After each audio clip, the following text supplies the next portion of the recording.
ಕಾಂಗ್ರೆಸ್ ಅಧಿಕಾರಕ್ಕೆ ಬಂದು ಈಗಾಗಲೇ ವರ್ಷಗಳು ಕಳೆದಿದ್ರು ಸಿಎಂ ಕುರ್ಚಿ ವಿಚಾರ ಮಾತ್ರ ಇನ್ನೂ ಫುಲ್ ಕನ್ಫ್ಯೂಷನ್ ಮತ್ತು ಪವರ್ ಟಸಲ್ ನಲ್ಲೇ ಮುಂದುವರೆದಿತ್ತು. ಆದ್ರೆ ನಿನ್ನೆ ದೆಹಲಿಯಲ್ಲಿ ನಡೆದ ಹೈ ವೋಲ್ಟೇಜ್ ಮೀಟಿಂಗ್ ಬಳಿಕ ಈ ಪೊಲಿಟಿಕಲ್ ಡಿಡ್ಲಾಕ್ಗೆ ಕೊನೆಗೂ ಒಂದು ಕ್ಲಿಯರ್ ಡೈರೆಕ್ಷನ್ ಸಿಕ್ಕಂತಾಗಿದೆ ಅಂತ ಪೊಲಿಟಿಕಲ್ ಸರ್ಕಲ್ ನಲ್ಲಿ ಸದ್ದು ಜೋರಾಗಿದೆ. 2023ರ ಮ್ಯಾಸಿವ್ ವಿಕ್ಟರಿ ನಂತರ ಆರಂಭವಾದ ಕಾಂಗ್ರೆಸ್ ಸರ್ಕಾರದ ಜರ್ನಿ ಈಗ ಡಿಸಿಸಿವ್ ಪೇಸ್ಗೆ ಬಂದಿದ್ದು, ಡೆಲ್ಲಿ ಮತ್ತು ಬೆಂಗಳೂರು ಎರಡೂ ಕಡೆ ನಡೆದ ಎಮರ್ಜೆನ್ಸಿ ಪೊಲಿಟಿಕಲ್ ಡೆವಲಪ್ಮೆಂಟ್ಸ್ ರಾಜ್ಯ ರಾಜಕೀಯವನ್ನ ಶೇಕ್ ಮಾಡಿವೆ.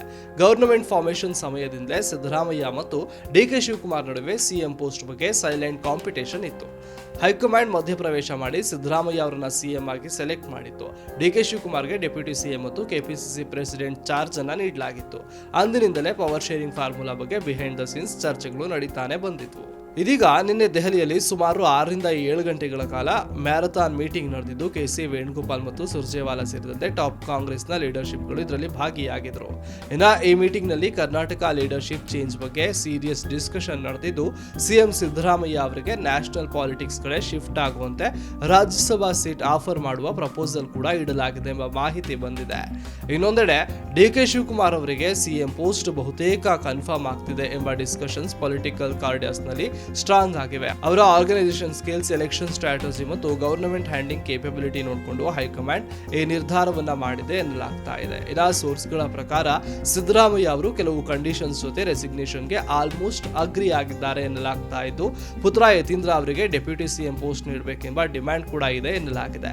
ನಾಳೆ ಅವರು ಗವರ್ನರ್ ಅನ್ನ ಭೇಟಿ ಮಾಡಿ ರೆಸಿಗ್ನೇಷನ್ ಸಬ್ಮಿಟ್ ಮಾಡುವ ಸಾಧ್ಯತೆ ಇದೆ ಮತ್ತು ಮುಂದಿನ ಫೇಸ್ ನಲ್ಲಿ ಡಿಕೆ ಶಿವಕುಮಾರ್ ಸಿಎಂ ಆಗಬಹುದು ಎಂಬ ಸ್ಪೆಕ್ಯುಲೇಷನ್ ಜೋರಾಗಿದೆ. ಡೆಲ್ಲಿ ಮೀಟಿಂಗ್ ನಂತರ ಬೆಂಗಳೂರಿಗೆ ಬಂದ ಸಿದ್ದರಾಮಯ್ಯ ಅವರು ತಮ್ಮ ಕ್ಲೋಸ್ ಮಿನಿಸ್ಟರ್ ಮತ್ತು ಎಂಎಲ್ಎ ಜೊತೆ ಅರ್ಜೆಂಟ್ ಕನ್ಸಲ್ಟೇಷನ್ ಅನ್ನು ನಡೆಸಿದ್ದಾರೆ. ಹೈಕಮಾಂಡ್ ಡಿಸಿಷನ್ ಅನ್ನ ರೆಸ್ಪೆಕ್ಟ್ ಮಾಡುವ ಮೈಂಡ್ ಸೆಟ್ ನಲ್ಲಿ ಇದ್ರು.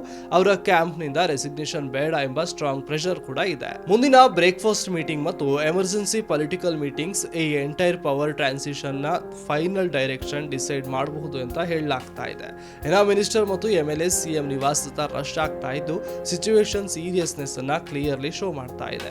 ಒಟ್ಟಿನಲ್ಲಿ 2023ರಲ್ಲಿ ಸ್ಟಾರ್ಟ್ ಆದ ಕಾಂಗ್ರೆಸ್ ಗವರ್ನಮೆಂಟ್ ನ ಈ ಪವರ್ ಜರ್ನಿ ಈಗ ಕ್ರೂಷಿಯಲ್ ಟರ್ನಿಂಗ್ ಪಾಯಿಂಟ್ ಗೆ ಬಂದಿದೆ. ಸಿದ್ದರಾಮಯ್ಯ ರಾಜೀನಾಮೆ ಕೊಡ್ತಾರೆ, ಡಿಕೆ ಶಿವಕುಮಾರ್ ಸಿಎಂ ಆಗಿ ಹೊಸ ಚಾಪ್ಟರ್ ಬರೀತಾರೆ ಅಂತ ಹೇಳ್ತಾ ಇದ್ರು ಕೂಡ ನಿಖರ ನಡೆಯ ಮೇಲಷ್ಟೇ ಈ ಕೈ ಮೇಲಾಟ ಅಂತ್ಯವಾಗಲಿದೆ.